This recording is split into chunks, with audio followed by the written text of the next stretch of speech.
lalu berusaha menyimpan sesuatu yang bisa membawa manfaat, baik untuk dirinya, untuk anak cucunya, maupun untuk keluarganya, untuk masa kini dan masa depannya. Kadang simpanan itu berbentuk uang, kadang berupa tanah, lain saat berbentuk pabrik, dan lain sebagainya. Sementara masa depan yang paling pasti adalah akhirat.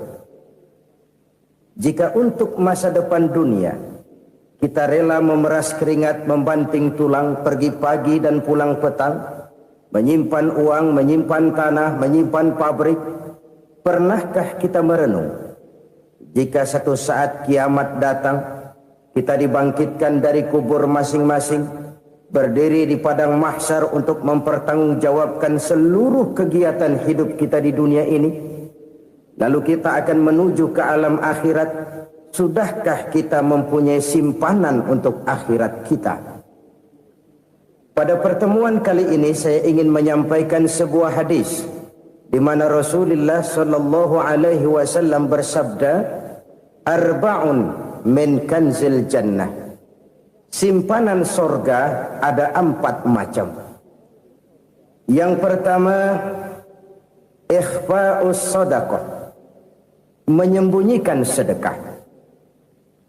Saudara-saudara kaum muslimin, sebagaimana yang kita maklum bahwa Allah Subhanahu wa taala melebihkan sebagian rezeki dari kita terhadap yang lain. Ada yang kaya, ada yang setengah kaya, ada yang miskin, ada yang setengah miskin, dan selanjutnya. Ada yang gajinya kecil tapi penghasilannya gede. Ada yang penghasilannya gede tapi nggak punya gaji. Ada juga yang memang gajinya gede dan penghasilannya gede. Kelebihan rezeki merupakan sunnatullah dan tidak harus membuat kita merasa lebih dari yang lain. Bahkan sebaliknya, kelebihan itu harus membuat kita ringan tangan untuk menolong mereka yang memang memerlukan pertolongan. Kalau saudara diberikan ilmu, maka pertanyaan akhirat cuma satu: ilmumu kau amalkan untuk apa? Kalau saudara diberikan umur yang panjang, pengadilan akhirat juga bertanya satu: umurmu kau habiskan di mana? Tapi kalau saudara diberikan harta, pengadilan akhirat akan bertanya dua: hartamu kau dapat dari mana? Kau belanjakan kemana? Dari mananya ditanya, dan kemananya juga ditanya. Oleh karena kita akan dimintakan pertanggungan jawab, maka amanah yang bernama harta ini harus kita gunakan dengan sebaik-baiknya. Ada penggunaan yang merupakan kewajiban, itu zakat namanya. Ada penggunaan yang sewaktu-waktu, itu infak namanya. Ada yang lebih sewaktu-waktu lagi, dan itu sedekah namanya. Zakat dia terikat oleh haul dan nisab, oleh putaran batas waktu dan ukuran dari harta itu sendiri. Sedangkan infak terikat oleh situasi dan kondisi perekonomian seseorang. Sedangkan sedekah tidak terikat dengan apapun. Dalam kondisi seperti apapun kita bisa melakukan sedekah dengan yang terkecil sekalipun. Sampai-sampai Rasulullah sallallahu alaihi wasallam mengajarkan, la tahqiranna minal ma'rufi syai'an walau an talqa akhaka biwajhin talik. Atau ada hadis, tabassumuka fi wajhi akhika laka shadaqah. Senyumanmu kepada temanmu adalah sedekah. Jadi untuk melakukan sedekah tidak harus dalam berbentuk uang. Dengan ilmu kita bisa sedekah, dengan tenaga kita bisa bersedekah, dengan pikiran kita bisa bersedekah, bahkan senyum kepada teman itu pun sedekah. Jadi kalau sedekah dengan uang memang belum punya uang, nyengir aja banyakin. Itu asal pada tempatnya, jangan lalu ketemu tiang listrik cengengesan. Tentu tidak pada tempatnya dan tidak wajar. Nah, sedekah yang paling dicintai Allah adalah sedekah yang disembunyikan. Artinya jauh dari sifat riya. Kan kadang-kadang ada orang sedekah itu disebutkan namanya, apa tidak bagus? Kalau memang niatnya ikhlas, ya bagus-bagus saja. Untuk memberikan sugesti kepada yang lain. Si Fulan bin Fulan nyumbang sekian, diumumkan. Boleh kalau niatnya untuk memberikan rangsangan kepada yang lain supaya dia menyumbang lebih besar dari orang tadi. Tapi kalau itu mendatangkan riya, maka sedekah yang paling dicintai Allah adalah sedekah yang disembunyikan. Tangan kiri saja tidak tahu apa yang diberikan oleh tangan kanan. Sedekah yang dilakukan dengan ikhlas akan merupakan perbendaharaan surga, tersembunyi dari pandangan orang lain, tidak seorang pun tahu. Karena memang sikap yang baik adalah melupakan kebaikan dan mengingat kesalahan. Itu salah satu ciri orang bahagia. Orang yang selalu mengingat kesalahannya dan berusaha melupakan segala kebaikannya. Kalau dia akan berada kebaikan, dia tidak bisa ikut, dia merasa rugi karena dia merasa belum pernah berbuat baik.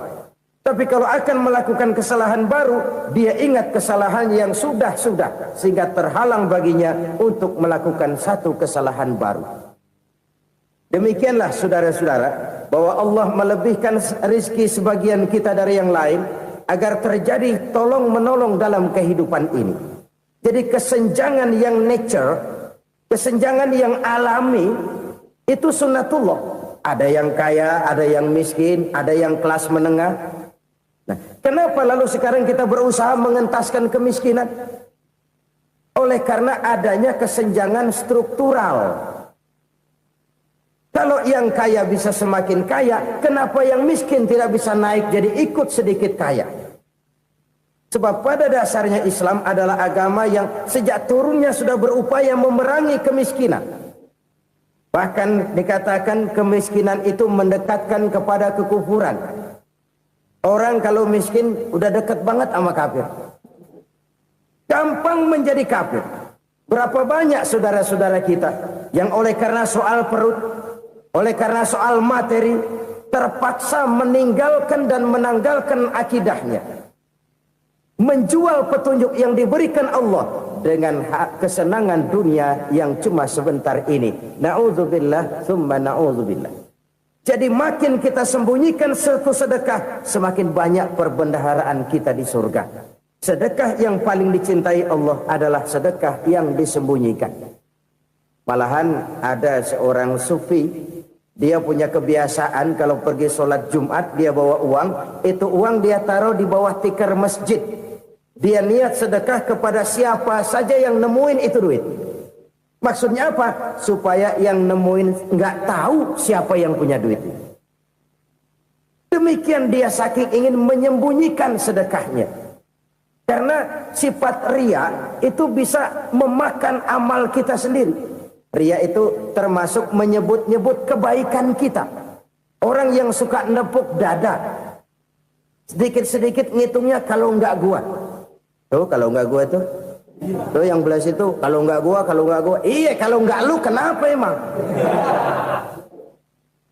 Orang yang suka menepuk jasa. Tuh biasanya memang begitu saudara-saudara. Kalau perang lagi berkecamuk, orang nggak sempat ngaku jadi pahlawan. Tapi begitu perang selesai, yang kagak kenal bedil ngaku pahlawan. Mas. Itu sesuatu yang biasa. Oleh karenanya, orang-orang yang ikhlas dalam bersedekah, disembunyikannya sedekah itu, Allah cinta betul. Malahan ada hadis memberikan jaminan, inna sadaqatal mar'il muslimi tazidu fil umri wa tadfa'u mitatas su'i. Sesungguhnya sedekahnya seorang mukmin tazidu fil umri, bisa menambah umur panjang. Wa tadfa'u mitatas su'i, dan menyelamatkan manusia dari mati secara su'ul khatimah. Jadi siapa yang kepengen panjang umur, banyaklah sedekah. Yang bosan hidup, pelit terus. Sedekah menambah panjang umur dan menyelamatkan manusia dari mati secara su'ul khatimah. Pak, katanya umur itu nggak bisa ditambah, nggak bisa dikurangin. Kapan? Kalau ajal sudah datang. Fa idza jaa ajaluhum la yastakhiruna sa'atan wa la yastaqdimun. Kalau ajal datang tidak bisa dimajukan, tidak bisa dimundurkan. Itu kalau ajal sudah datang. Tidak bisa lagi umur ditambah dikurangi, sudah datang. Tapi kalau belum datang, itu kan haknya Allah. Mau ditambah, mau dikurangi, hak prerogatif Allah. Sebagai pencipta manusia, Allah maha kuasa dan maha mampu. Sedekah ini menambah panjang umur dan menyelamatkan manusia dari mati secara su'ul khatimah. Itu orang mati kan sama ya, kondisinya mati, nggak nafas. Tapi hakikat mati kan lain-lain. Ada yang mati itu husnul khatimah, baik akhirnya. Misalnya lagi ngaji mati, lagi sholat mati, lagi sedekah mati. Ini yang dinamakan dengan husnul khatimah, baik di akhirnya. Sebaliknya ada yang su'ul khatimah, jelek di akhirnya. Ini yang jadi catatan akhir. Lagi nyekek botol, mampus. Lagi banting kartu, modar. Su'ul khatimah, jelek pada akhirnya. Sedekah menyelamatkan manusia dari mati secara su'ul khatimah. Dan kita semua kepengen mendapat husnul khatimah, jauh dari su'ul khatimah. Oleh sebab itu yang bisa menyelamatkan kita dari penyakit itu antara lain adalah sedekah yang disembunyikan. Yang dikerjakan dengan ikhlas karena Allah. Tidak karena kepengen dipuji orang, tidak karena ingin dikatakan orang pemurah, sebab orang dermawan itu orang yang memberi tanpa harus diminta. Kalau masih harus diminta, ya belum dermawan namanya, masih harus diminta. Kalau nggak diminta ya tulus, lolos, polos. Saudara-saudara kaum muslimin rahimakumullah. Harta adalah amanat dan akan kita pertanggungjawabkan. Allah melebihkan rizki sebagian kita dari yang lain agar kita saling tolong menolong, bantu membantu. Nabi janjikan siapa yang meringankan beban saudaranya muslim di dunia, Allah akan meringankan bebannya di akhirat nanti. Sebuah jaminan dari baginda Nabi. Si orang yang kita bantu barangkali tidak bisa membalas, Allah yang akan membalas lewat jalan lain yang tidak pernah kita sangka-sangka. Ada orang tanya, Pak, ini ada orang nyumbang masjid sambil marah-marah, bagaimana? Saya bilang sumbangannya aja ambil, marahnya jangan. Marahnya jangan diambil, itu urusan dia.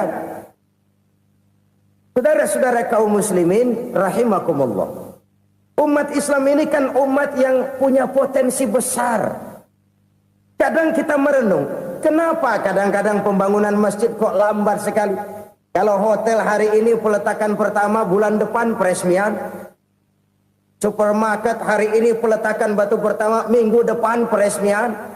Tapi kalau sudah yang namanya masjid, kadang-kadang peletakan batu pertama sekaligus jadi batu terakhir. 3 tahun, 4 tahun, campur nebar jalak di jalanan. Duit dijaring kayak ikan sepat. Apa tidak ada orang Islam yang kaya? Banyak. Apa tidak ada pengusaha muslim yang jadi konglomerat? Ada. Lalu yang belum banyak itu yang komit terhadap nilai-nilai agamanya. Akhirnya kita jatuh jadi umat yang lemah. Belum ada pengusaha konglomerat muslim buka pabrik super mie cap bedug misalnya umpamanya atau pabrik kecap cap sorban supaya identitas keislamannya sedikit kelihatan. Kita jatuh jadi umat yang lemah karena potensi tidak terinventarisir dengan baik. Kita ini ibarat kompor yang cuma matengin nasi orang lain. Potensi kita dimanfaatkan oleh orang lain. Ukhuwah Islamiyah kita baru terbatas kepada silaturahmi. Ukhuwah di bidang ekonomi kita lemah, ukhuwah di bidang kebudayaan kita lemah, apalagi ukhuwah di bidang politik kita lebih rapuh lagi. Padahal ukhuwah itu adalah totalitas kehidupan manusia, menyangkut ipolek sosbud, memerlukan nilai-nilai ukhuwah. Jadi oleh karena itu mari kita menyadari di dalam harta kita, walaupun kita yang cari, pergi pagi, pulang sore, peras keringat, banting tulang, di sana ada harta anak yatim. Di sana ada hak masjid. Di sana ada hak pesantren, di sana ada hak jihad. Berbahagialah seseorang apabila dia oleh Allah dijadikan keran. Keran itu menyimpan air, tapi tidak untuk dirinya, tapi disalurkannya kepada mereka yang memang memerlukannya. Saudara-saudara kaum muslimin rahimakumullah, ini yang pertama. Jadi perbendaharaan surga adalah menyembunyikan sedekah. Orang lain nggak tahu, kita pun nggak pernah ngitung-ngitung. Kita anggap lewat begitu saja, padahal itu deposit akhirat. Satu. Yang kedua, perbendaharaan surga itu apa? Wa kitmanul musibah, menyembunyikan kesulitan. Kadang orang takut menghadapi kesulitan. Tapi makin kita merenung, hidup ini kan sebenarnya urusan. Takut sama urusan, ya jangan hidup. Tandanya orang hidup itu kalau punya urusan. Urusan melupakan problem. Problem sering menimbulkan kesulitan. Kesulitan bukan untuk ditakuti, tapi untuk diatasi dan dicarikan jalan keluarnya. Siapa sih orangnya yang nggak pernah sulit-sulit? Makin tinggi status sosialnya, makin gede urusannya. Makin tinggi kualitas imannya, makin berat tingkat kesulitannya. Cuma memang yang namanya enak itu seperti pelangi. Biang lala itu nggak pernah di atas kepala kita, di atas kepala orang melulu. Lo sih enak lo, kata kita. Dia juga bilang yang enak kan lo. Pelangi itu nggak pernah di atas kepala kita. Kata tukang beca, aduh enak ya naik Mercy. Kata tukang beca, apa yang di dalam mobil Mercy? Aduh enak bener tukang beca, di jok ngeringkuk ngorok pules bener. Saya kamar pakai AC, sejuk, tempat tidur sutra, empuk, alga, spring bed, gula kulik, nggak bisa pules kalau belum minum Valium, belum tidur. Enak bener tukang beca, di jok ngorok nggak tahu wetan kulon. Si tukang beca bilang yang di Mercy enak, yang di Mercy bilang tukang beca enak. Inilah enak. Nggak pernah di atas kepala kita, di atas kepala orang lain melulu enak itu. Nah, saudara-saudara, yang merupakan perbendaharaan surga itu orang yang bisa menyembunyikan kesulitan, baik pribadi ataupun rumah tangga. Nih terutama rumah tangga yang jadi soalnya. Kadang-kadang kita ini kalau senang, sebaliknya kalau senang kita diam, kalem aja, cuek.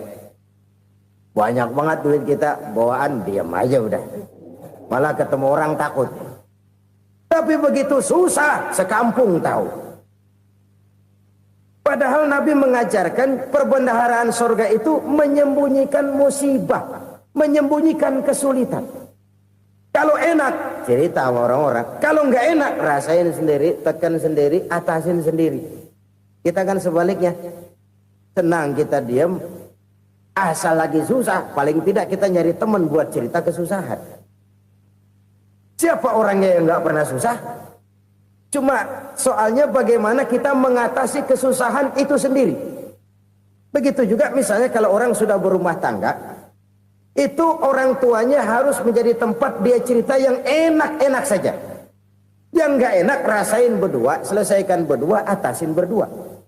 Jangan dibalik. Asal senang diam, giliran susah saja. Maknya laporan. Terbalik. Bisa menjaga security informasi. Maka nama bayam keluar diam. Malah seluitan. Enak amat lo makan daging ayam. Security informasi. Saudara-saudara kaum muslimin rahimakumullah. Ujian yang terberat itu yang pernah diberikan kepada para nabi, para rasul, para aulia, para ulama. Makin tinggi keimanan, makin berat bentuk kesulitan. Ayo saya kemukakan satu contoh saja.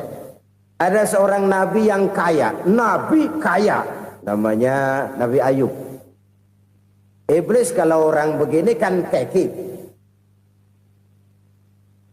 ibadahnya rajin, kaya, yang kayak begini susah digodain. Kalau ibadahnya rajin, miskin, kali bisa disogok. Sini imannya mantap, ibadahnya rajin, kaya, nabi lagi. Oh, tapi namanya iblis nggak kurang akal. laporan. Tuhan, kenapa Les? Ya ini bahasa saya, bahasa Qur'annya sih nggak gitu. Itu hambamu yang namanya Ayub, dia rajin ibadah cuma karena dikasih kaya aja. Coba kasih miskin dia, berhenti dia sembahyang. Ah, kamu bisa aja. Saya tahu Ayub itu hambaku yang ikhlas. Saya buktiin Tuhan, silahkan. Dibuktiin lah, iblis turun ke alam ini. Yang mula-mula dia lakukan, dia rusak sawah ladang Nabi Ayub. Dia binasakan binatang ternak Nabi Ayub. Sehingga dalam waktu singkat, jatuhlah Nabi Ayub dari orang paling kaya jadi orang paling miskin. Beliau masih ibadah di mihrab dalam masjid. Datang iblis. Saudara Ayub, ya. Lagi ngapain? Ibadah. Nyembah Allah, nyembah Allah. Oh, percuma. Kenapa? Tuhan yang ente sembah nih, dia udah bikin miskin ente. Sawah ladang ente hancur lebur, binatang ternak binasa. Sekarang ente jadi orang paling miskin. Ngapain nyembah Tuhan kayak begitu? Tekor. Udah berhenti dah ibadah, berhenti ibadah. Ini iblis sama Tuhan laporannya lain, yang dikerjakan kepada Nabi Ayub juga lain. Benar begitu iblis, kata Nabi Ayub. Iya, sawah ladang saya habis, buras. Binatang ternak saya binasa, binasa. Saya miskin, bangpak. Apa jawab Nabi Ayub? Bukan innalillahi, ya ini hebat. Alhamdulillahillazi a'tani wa akhadha minni. Segala puji bagi Allah yang telah memberikan harta kepada saya dan sekarang mengambilnya lagi. Alhamdulillah. Allah yang ngasih, Allah yang ambil. Itu mah urusan Allah. Iblis cuman ibadah jalan terus, sujud lagi Nabi Ayub. Iblis seleher gondok banget. Dasar Nabi nggak mempan dia apa-apain. Miskin malah alhamdulillah. Allah yang ngasih, Allah yang ngambil. Jadi kalau kita tidak komit, kita tidak terikat kepada kaya, miskin, senang, susah, apa yang bisa bikin kita susah? Jadikan kekayaan, kemiskinan, jadikan senang, susah sebagai anak buah yang bisa kita atur. Jangan kekayaan ngatur kita, jangan kemiskinan ngatur kita. Kita yang harus mengatur mereka. Senang, susah, kaya, miskin, bahagia, sengsara, jadikan itu anak buah yang bisa kita atur. Kalau sekarang kita kaya, lain saat boleh jadi kita miskin, semiskin-miskinnya. Allah yang ngasih, Allah yang ngambil. Tenaga mana yang bisa menghalangi? Ibadah jalan terus. Iblis makin gondok. Dasar Nabi loh. Akhirnya apa? Nabi Ayub dikerjain, diberikan penyakit. Demikian fatal penyakitnya. Bayangin, udah miskin sakit. Masya Allah. Miskin sakit. Sakitnya nggak lama, kira-kira 16 tahun. Istrinya 3, 2 mental minta ceraiin. Ngerawatin laki bengek begini. Senang belum tentu, susah udah pasti nih. Cerai aja, cerai dah. Cerai. Tinggal satu Siti Rahmah yang setia menemani beliau. Sesetia-setianya hati perempuan. Satu saat Siti Rahmah bilang, "Bang, iya, abang kan Nabi bang. Lalu namanya Nabi kan doanya jarang meleset bang.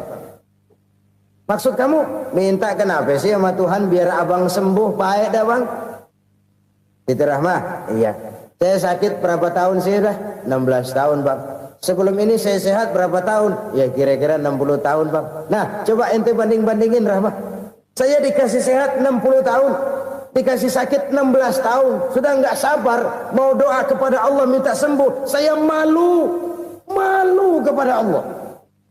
Diuji dengan yang luar biasa seperti ini, tidak mengganggu stabilitas kehambaannya. Dia tetap menghamba kepada Allah Subhanahu wa ta'ala. Saudara-saudara kaum muslimin rahimakumullah. Kunci menghadapi kesulitan itu apa? Allah jelaskan dalam satu ayat, wa basyiris sabirin alladzina iza asabathum musibah qalu inna lillahi wa inna ilaihi raji'un. Gembirakan orang-orang yang sabar. Siapa mereka itu? yang apabila mendapat musibah mereka kembali kepada keyakinan dasar segalanya dari Allah dan segalanya akan kembali kepada Allah. Ini konsepsi dasar dari sikap muslim dalam menghadapi berbagai kesulitan. Segalanya dari Allah, segalanya akan kembali kepada Allah. Kalau ini sudah kondisi dasarnya, maka kita akan lapang menghadapi kenyataan bagaimanapun pahitnya. Apakah itu namanya miskin, apakah itu namanya sakit, bahkan maut sekalipun. Maut sekalipun. Segalanya dari Allah, segalanya akan kembali kepada Allah. Ini sikap hidup, bukan sekedar ucapan. Kita kadang-kadang menjadikannya sebagai ucapan. Mulutnya sehingga berhenti, innalillahi wa inna ilaihi rajiun, tapi nangisnya terus gerung-gerungan. Bukan itu, ini kesadaran moral. Kalau segalanya dari Allah, segalanya kembali kepada Allah, kan sebenarnya cuma nunggu giliran. Hari ini saya nyembayangin dia, entah hari apa saya disembayangin orang. Hari ini saya antar dia ke kubur, entah hari apa orang nganterin saya ke kubur. Hari ini saya tahlilkan dia, entah nanti kapan orang tahlilkan saya. Segalanya dari Allah, segalanya akan kembali juga kepada Allah. Oleh sebab itu saudara-saudara, kesulitan bukan untuk ditakuti. Kesulitan justru untuk diatasi, dicarikan jalan keluarnya. Dan tidak ada orang yang tidak pernah mendapat kesulitan. Tidak ada. Semakin tinggi status sosial, semakin tinggi kualitas keimanan, semakin besar juga tingkat kesulitan. Hanya saja bagaimana cara kita mengatasinya. Dan Al-Quran menyatakan, inna ma'al usri yusra. Di balik kesulitan itu pasti ada kemudahan. Roda itu berputar.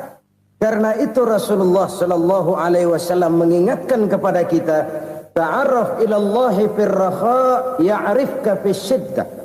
Ingatlah kepada Allah di waktu kamu senang, supaya Allah ingat kepada kamu di waktu kamu susah.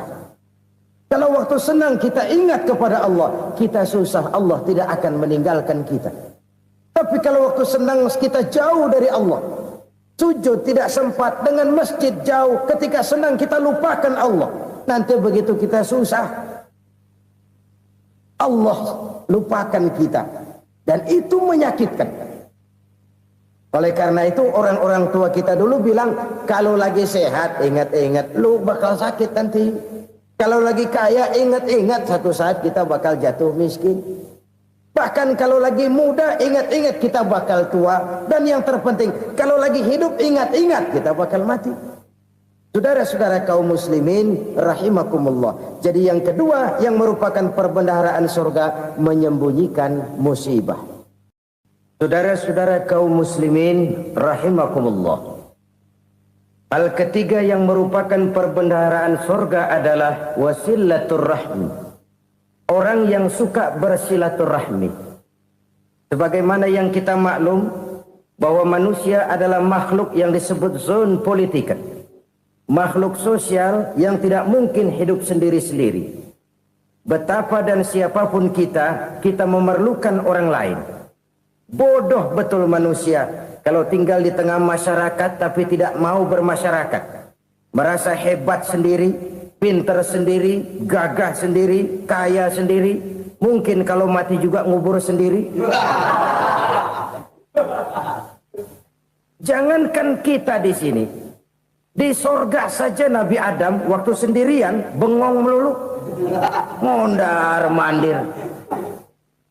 Allah tegur dam sepi dam. Ya ini kalau bahasa saya. Iya Tuhan sepi ini nggak ada coret-corekan pisan ini. Diciptakan Siti Hawa baru anteng Nabi Adam. Itu di surga. Cobalah. Umpamanya saudara tinggal di Jakarta nih. Kayak bener. Apaan aja di Jakarta punya saudara dah.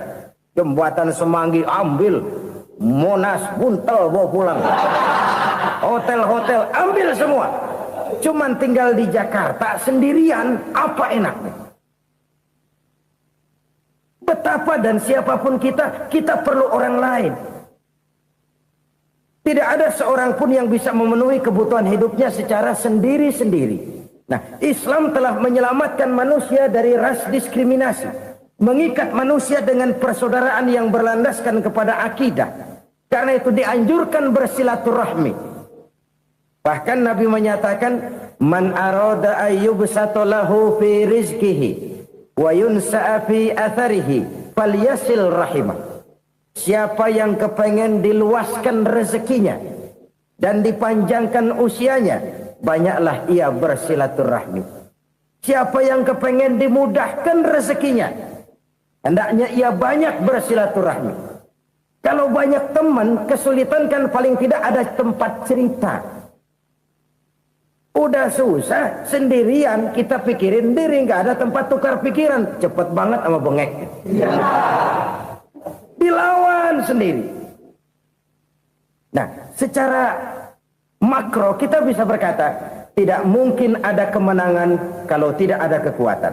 Tidak ada kekuatan kalau tidak ada kesatuan dan persatuan. Tidak mungkin ada kesatuan dan persatuan tanpa semangat silaturahmi. Kalau umat Islam mau menang, dia harus kuat. Kalau umat Islam mau kuat, dia harus bersatu. Kalau umat Islam mau bersatu, dia harus membudayakan silaturahmi ini.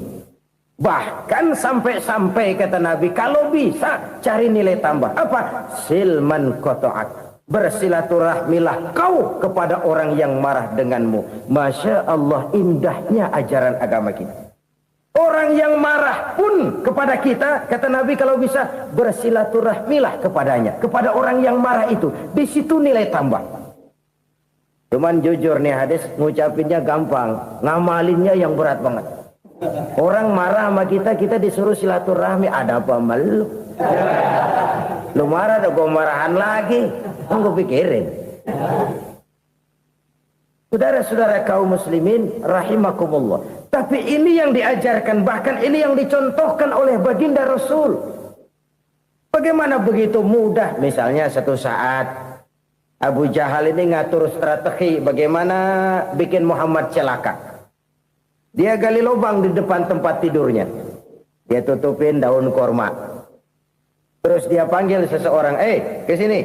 Kasih tahu Muhammad, pamannya sakit keras, minta ditengokin. Berangkat orang ini ke sana. Muhammad, labbaik. Pamanmu sakit keras, dia minta ditengokin. Baik, saya akan datang menjenguk beliau. Berangkatlah Nabi ke rumah Abu Jahal tanpa prasangka apapun. Abu Jahal udah pasang setil, selimut 3 rangkap setengah dia pakai. Persis kayak orang meriang. Tapi sembari ngintip dari balik selimut. Begitu Muhammad buka pintu, nah masuk perangkap nih. Muhammad jalan menuju tempat pembaringan. Makin lama makin dekat, makin lama makin dekat. Makin dekat ke lubang yang dipasang oleh Abu Jahal itu. Dalam hati Abu Jahal, terus dah jatuh, mampus dah lo ini. Mampus lo hari ini nih. Apa yang terjadi?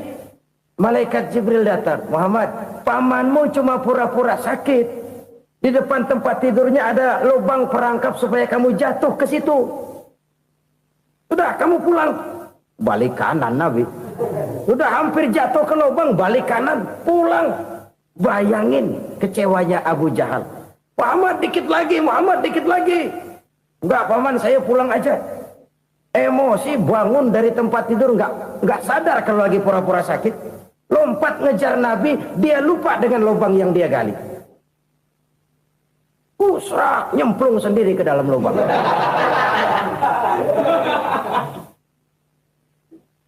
Nabi terus berlalu. Ini terjadi keanehan.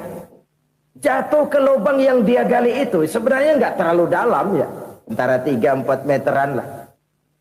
Tolong, saya jatuh ke lubang ini. Datanglah pelayan-pelayannya itu. Angkat saya dari sini. Oh, yang ngulurin tambang. Satu gulung, belum juga nyampe itu tambah. Kurang, beli lagi ke warung. Sambung, ulur lagi, nggak juga bisa sampai. Wah, ini kerjaan Muhammad ini. Tolong, siapa salah seorang kamu ke rumah Muhammad, kasih tahu encangnya kecebur. Minta ditolongin. Sampaikan kepada Rasul. Kenapa? Pamanmu jatuh ke lubang, Muhammad minta tolong diangkatin. Tambang udah nyambung-nyambung nggak nyampe juga. Ya, nanti saya datang, saya tolong. Coba. Nyata-nyata orang berniat jahat mau mencelakakan dia. Datang dia menolong. Ini yang disebut air tuba dibalas air susu ya ini. Bukan sebaliknya. Air tuba dibalas air susu. Paman, kecebur ya? Iya Muhammad, tolong ini. Pegang tangan saya. Nabi ulurkan tangannya. Nyampe. Dipegang oleh Abu Jahal. Diangkat ke atas. Sampai atas. Apa kata Abu Jahal? Sihirmu memang hebat Muhammad. Udah ditolongin dikata sihir. Yang enak kita kemplang kan itu orang begitu. Urusan apa? Tapi inilah akhlak. Kalau bisa kamu bersilaturahmilah dengan orang yang marah kepadamu sekalipun. Orang marah kita tetap baik. So, kalau kita berbuat baik sama orang yang memang baik, rasanya sih biasa-biasa aja. Orang baik kita baik lagi, ya draw aja, belum ada nilai tambah di situ. Baru ada nilai tambah kalau kita bisa berbuat baik kepada orang yang nyakitin kita. Itu namanya kita setingkat di atas dia. Dia sakitin kita, kita berbuat baik sama dia. Dia pelit sama kita, kita baik sama dia. Dia marahin kita, kita deketin dia. Di situ kita punya nilai tambah. Jadi siapa yang ingin diluaskan rezekinya kata Nabi dan dipanjangkan umurnya, hendaklah ia banyak-banyak bersilaturahmi. Sederhana sebenarnya silaturahmi, tapi silaturahmi membangkitkan semangat kesatuan dan persatuan. Kesatuan dan persatuan melahirkan kekuatan. Dalam matematika 1 ditambah 1 pasti 2. Tapi di tengah masyarakat, 1 orang takut ditambah 1 orang takut, hasilnya jadi 2 orang setengah berani. Kenapa setengah berani? Karena udah berdua. Tadi pan takut sendirian. Kalau dia kumpul turu-turu takutlah jadi berani. Kita yang lemah, kita yang tidak berdaya, kita yang miskin, kalau mau kompak bersatu, apa yang nggak bisa kita kerjain? Apalagi tinggal di kota besar, pilihan cuma 2. Bertahan atau minggir. Bertahan atau minggir. Untuk bisa bertahan harus mampu bersaing. Untuk mampu bersaing harus punya keahlian. Keahlian harus ditunjang dengan pendidikan. Ditambah oleh kekompakan sebagai umat. Udah miskin mencar mulu, orang injak kita. Orang nggak pandang urusan apa malu. Oleh karena itu silaturahmi pada hakikatnya merupakan roh dari ukhuwah yang diajarkan oleh agama kita. Bagaimana Islam menyelamatkan masyarakat manusia dari ras diskriminasi, mengikat manusia, dan tidak ada persaudaraan yang lebih indah selain persaudaraan yang diikat dengan nilai-nilai akidah. Sepanjang orang di jalan Allah, itulah saudara kita. Keluar dia dari jalan Allah, selesailah persaudaraan sampai di situ. Karena itu, kalau ingin menyimpan sesuatu di surga, banyaklah bersilaturahmi. Datang ke rumah ini, datang ke rumah itu, dan lain sebagainya. Itu simpanan kita di akhirat nanti. Ini yang ketiga. Saudara-saudara, yang keempat, perbendaharaan surga itu apa? Wa qawlu la hawla wa la quwwata illa billah. Ucapan la hawla wa la quwwata illa billah. Ibadah kan ada yang berat, modalnya besar. Bangun masjid berat, modalnya besar. Bangun rumah sakit berat, modalnya besar. Ada ibadah yang berat, tapi modalnya ringan. Misalnya puasa. Puasa itu berat, mengendalikan nafsu. Kalau sekedar nggak makan nggak minum sih enteng, mengendalikan nafsu. Itu jihad terbesar, tapi kan modalnya ringan, cuma niat saja. Ini ibadah berat, modalnya ringan. Ada ibadah yang ringan, modalnya juga enteng. Seperti termasuk ucapan la haula wa la quwwata illa billah. Tanpa sadar, la haula wa la quwwata illa billah. Nyelengin tuh di surga. Nyelengin, kita nggak terasa, nyelengin simpenan akhirat. La haula wa la quwwata illa billah. Nyimpen lagi. Kaget, la haula wa la quwwata illa billah, nyimpan lagi, banyak simpenan. Walaupun sebenarnya yang dimaksud di sini adalah kesadaran batin bahwa tidak ada daya dan kekuatan kecuali Allah. Itu intinya.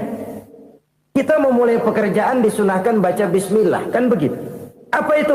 Kesadaran moral Bahwa ini saya bisa kerjakan. Saya kerjakan ini dengan menyebut nama Allah. Kenapa? Kalau Allah tidak memberikan daya dan kekuatan, mana mampu saya kerjakan ini.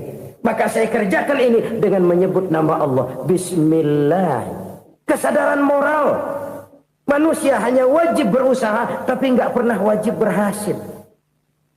Banyak hal-hal yang kalau kita renungkan secara rasio nggak mungkin. Tapi jadi kenyataan. La haula wa la quwata illa billah. Tidak ada daya dan kekuatan kecuali bagi Allah semata-mata. Kesadaran moral akan kelemahan dan keterbatasan makhluk bernama manusia. Kadang kita kagum dengan otak, tapi kita sering lupa sama yang bikin otak. Padahal bagaimanapun hebatnya otak, yang bikin otak pasti lebih hebat dari otak. Nggak percaya, silahkan otak-otakan. Inilah kecenderungan. Kita kagum dengan pesawat-pesawat mutakhir, bukan main besi gede banget terbang itu. Alangkah hebatnya. Lalu apa yang bikin otak tidak lebih hebat dari itu semua? Kita puji laut. Apa yang bikin laut tidak lebih hebat dari laut itu? La haula wa la quwata illa billah. Tidak ada daya dan kekuatan kecuali Allah. Apa yang bisa kita lakukan? Kalau tidak karena daya dan kemampuan yang diberikan oleh Allah kepada kita. Lahirlah sikap tawadu, rendah hati. Tidak melonjak menjadi angkuh dan sombong. Sadar akan kelemahan dan keterbatasan diri. Sebagai makhluk yang diciptakan oleh Allah subhanahu wa ta'ala. Jadi satu sisi ini ucapan yang berpahala. La haula. Jadi wiridan. Pada sisi lain ini kesadaran moral. Sikap mental, kesadaran batin, bahwa yang punya daya dan kekuatan itu cuma Allah. Kita nggak pantas untuk sombong, sebab sombong itu pakaiannya Allah. Kita nggak sedang pakai pakaian Allah, kegedean. Dan makin kita renungi, makin terbentur. Apa sih yang bisa kita sombongin? Kita mau sombong apa? Kaya, pintar, itu kan semua relatif. Di atas langit masih ada langit lagi. Jadi oleh karenanya, marilah kita menyadari. Manusia hanya wajib berusaha, tapi tidak pernah wajib berhasil. Yang berusaha saja tidak wajib berhasil, apalagi yang tidak berusaha. Islam bukan agama orang pemalas yang selesai sholat lalu enggelohom, enggelenggem ayem-ayem. Tapi Islam bukan agama orang sombong yang setelah berusaha lalu tidak memerlukan Allah. Kita bisa saja bikin proyeksi, tahun sekian kita bakal panen besar menurut perhitungan otak. Tapi ada kejadian lain. Apa? Tikus ngambek. Habis itu dimakanin tikus, panen gagal. Proyeksi rasional gagal oleh tikus-tikus yang ngambek itu. Bisa saja terjadi. Tahun depan kita panen besar. Urung. Kenapa? Musim panas panjang. Dan sekarang ini koran-koran bikin berita musim mengalami penyelewengan. Bukan cuma manusia yang nyeleweng sekarang. Musim pakai nyeleweng. Mestinya kan musim hujan udah selesai. Masih hujan-hujan juga. Musim. Nah sekarang kita boleh bikin proyeksi, kita bakal panen besar. Tahu-tahu musim panas panjang, sawah retak, air kering. Cari teknokrat yang paling botak, suruh pendekin tuh musim panas. La haula wa la quwata illa billah. Inilah kesadaran moral. Saudara, saya teringat satu saat ada seorang konglomerat. Umurnya ya kira-kira 70-an. Satu saat dia ditanya oleh wartawan, Pak, umur Bapak berapa sih? Ya paling 10 tahun. 10 tahun? 10 tahun? Anak Bapak berapa orang? Satu saja? Satu. Harta Bapak berapa? Ya paling-paling bangsa 7 juta kali. 7 juta? Iya. Pak, kenapa Bapak bohongi saya? Bapak punya buku biografi. Koran-koran, majalah-majalah banyak memuat cerita riwayat hidup Bapak. Saya tahu umur Bapak 70. Kenapa bilang cuma 7 tahun? Saya tahu anak Bapak 8. Kenapa cuma bilang 1? Saya tahu harta bapak miliaran, mungkin triliunan, pabrik di mana-mana, bank di mana-mana. Kenapa bilang uang bapak cuma 7 juta? Nah, kata si konglomerat tadi, kamu benar nak, kamu benar. Umur saya kalau jumlahnya memang 70 nak. Cuman ingat-ingat saya, baru 7 tahun terakhir ini saya sujud. Baru 7 tahun terakhir ini saya berusaha dekat dengan Allah. Saya laksanakan perintahnya, saya jauhi larangannya. 7 tahun inilah rasanya yang ada nilainya di hadapan Allah. Yang 63 tahun matong, kelabu, kelem umur gue. Habis untuk maksiat, untuk munkarat. Maka ketika ditanya tadi, umur saya 7 tahun itu. Oh begitu Pak. Oh iya. Lalu anak Pak. Anak bapak kan 8. Kenapa bilang cuma 1? Nah, kalau jumlah hitungannya memang anak saya 8. Tapi dari 8 orang ini rasanya cuma 1 nih yang bakal jadi buah hati, belahan jantung, pelanjut cerita, penerus sejarah, bakal jadi anak soleh yang akan mendoakan saya. Cuma 1 rasanya anak saya nih yang bakal jadi buah hati saya, besar-besaran saya, yang akan mendoakan di kubur saya, yang akan mendoakan di akhirat saya. Yang 7 orang mana? Masya Allah, yang 1 tenggeng, yang 1 nyekek botol mulu, yang 1 nggak karu-karuan. Makanya saya bilang 1 anak saya yang akan bisa mendoakan saya. Oh begitu Pak. Iya. Nah harta Pak, harta bapak kan triliunan, pabrik bapak di mana-mana, uang bapak hampir di tiap bank-bank besar. Kenapa bilang cuma 7 juta? Betul kau nak. Harta saya kalau jumlahnya memang miliaran, triliunan mungkin. Tapi yang saya ingat baru 7 juta tuh yang saya belanjakan di jalan Allah. Saya nyumbang masjid, saya santuni yatim piatu, saya bantu pembangunan pesantren, saya bantu pembangunan rumah sakit Islam. Itu yang akan saya bawa pulang ke akhirat, yang 7 juta itu. Yang triliunan itu nanti akan diperebutkan oleh anak-anak saya sebagai waris saya. Jadi harta saya 7 juta itu yang bakal nemenin saya di akhirat, yang akan saya bawa pulang jadi teman saya.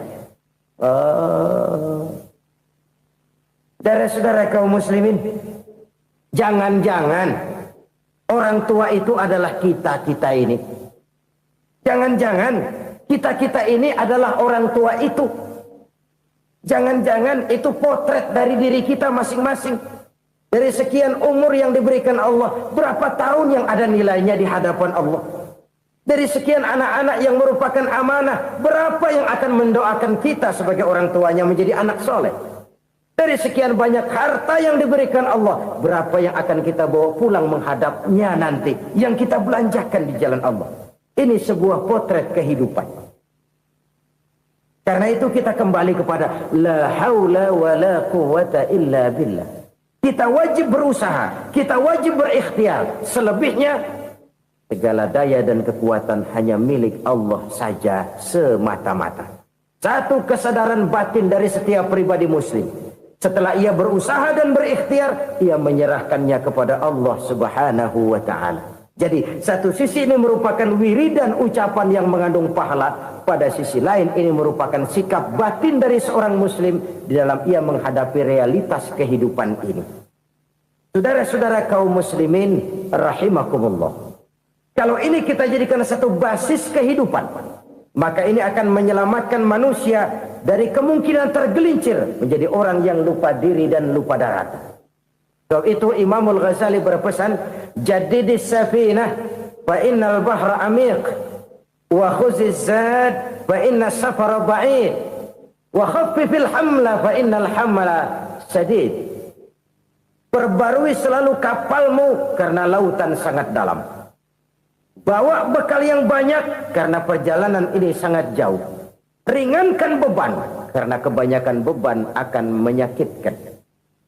Alangkah indah kalimat ini, alangkah dalam makna yang terkandung di sana.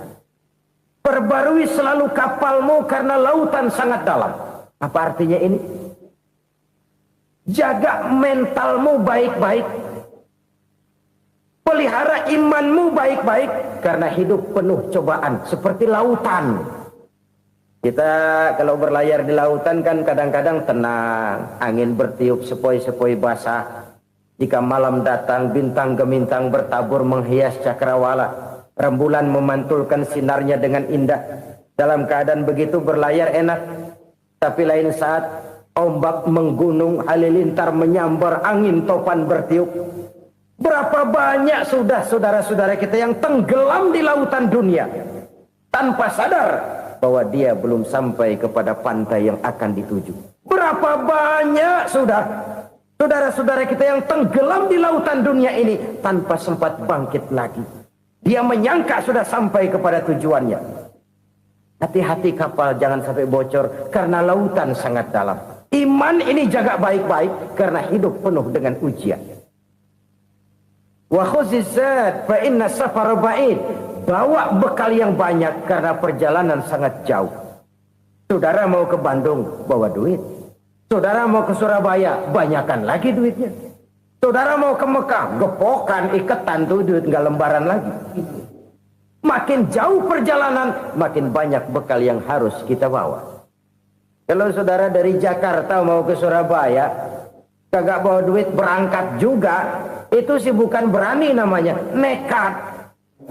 Sampai Surabaya belum tentu, sengsara di jalan udah pasti. Kenapa? Nggak bawa bekal berangkat. Sama juga kita nih, misalnya belum sempat sembahyang, mati. Waduh, berani banget orang. Belum punya bekal, mati. Sengsara di jalan. Atau bekal tidak cukup. Dari Jakarta saudara mau ke Surabaya, bawa duit 500 perak. Paling jauh Cikampek nyampenya itu. Paling jauh itu. Antara jauhnya perjalanan dengan bekal yang saudara bawa tidak seimbang. Hidup ini perjalanan panjang. A walking tour. Dimulai dari alam arwah. Sebelum jasad diciptakan, roh diciptakan lebih dulu. Dari situ pindah ke alam rahim. Dari alam rahim pindah ke alam dunia. Dari alam dunia pindah ke alam barzah. Baru menuju akhirat. Satu perjalanan panjang. Kalau bekal tidak bawa, sengsara di jalan. Bawa bekal yang banyak karena perjalanan ini sangat jauh. Wa khaffifil hamla, ringankan beban karena beban itu cuma akan menyulitkan. Kalau bekal itu sih keperluan, tapi beban nggak kita perluin, cuma ngeberat-beratin. Apa ini beban? Dosa. Kecurangan, kebatilan, kezoliman, ketidakadilan, kesewenang-wenangan. Itu akan jadi beban kita di akhirat. Alangkah celakanya, perjalanan panjang, bekal tidak bawa, beban kelewat banyak. Alamat sengsara di jalan. Pahala tidak ada, dosa berlipat ganda. Na'udzubillah, summa na'udzubillah. Kalau kita rangkum nasihat Al-Ghazali dengan kisah si konglomerat tadi, kita akan mengambil kesimpulan. Pertama, bekal terbaik dalam menghadapi gejolak kehidupan ini tidak lain adalah iman. Yang kedua, pahala dan dosa.